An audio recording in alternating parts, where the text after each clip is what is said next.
For young cats that are experiencing, you said it hit you later. For me, it hit me in early college. For a lot of guys, it hits them in high school. It hits them in, lower levels of ball as well. What's the difference to you in how you felt? I mean, you and I talk about feeling all the time. Like, what is the difference to you in how you felt as a confident quarterback that believed in your abilities and knew that you do whatever it took to do whatever you needed to do in order to be successful versus that time in New York where it kind of hit you and now like I'm reeling a little bit in just real words, like tangibly, what is the way that you describe the difference between how you felt pre lack of confidence and then during that time of lack of confidence? Yeah, I think that's a good question. I think it's like all of my operation was in the subconscious, if that makes sense. I think if any of you guys got questions, Austin can dial you in on the subconscious. But I think up into that point, like subconsciously, I didn't think about anything.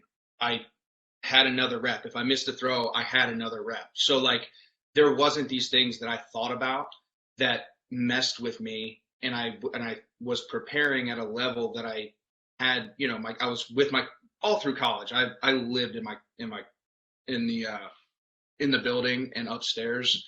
When I was first in college with Coach O'Brien, like lived with him, was under, so like I was thinking on the same wavelength.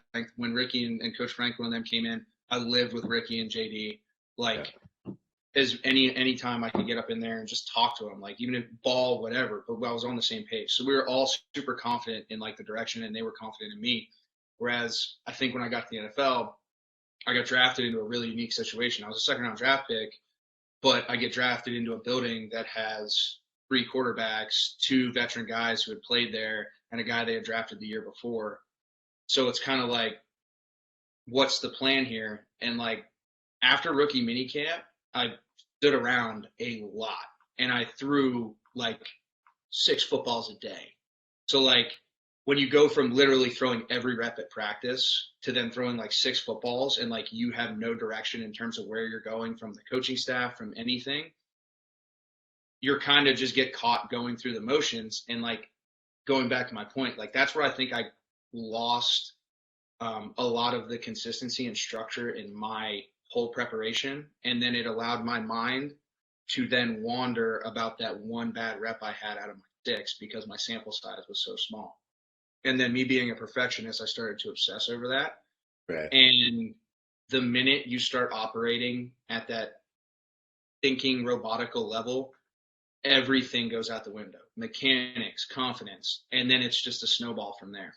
And that's what happened to me. And there was times where I was given opportunities to get reps and I caught it back up. But then the one thing, and Austin and I talked about this, like the one thing that I always found was it was like really hard for me to get back into that zone of living in the subconscious. I just towed it. The rest of my career, like I just towed it. Really until I got into the AAF, I towed it. And that was because you and I talked about this. Like I went through a total transformation. I got confidence back in my abilities and my mechanics and my throwing motion and things of that nature. I went back and I tried to settle that because I would think that that would ultimately allow me to get back in that space mentally where I wasn't thinking about what I did wrong. If I missed something, I just missed it, like because I felt it and I knew what I was doing and I had good body control and I knew the fix.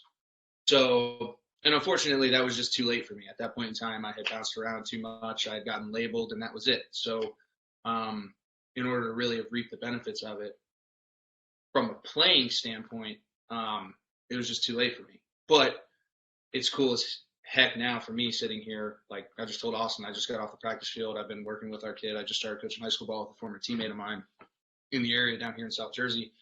And like it's just super rewarding to be able to sit there and give the kid the information that I wish I had. And I'm giving the kid it on a high school football field. And I just wish I had that information like at One's Jets Drive in Fulton Park, So for me, it's just cool. And that's super rewarding. But I think that, I hope that answered your question, but I think that was kind of like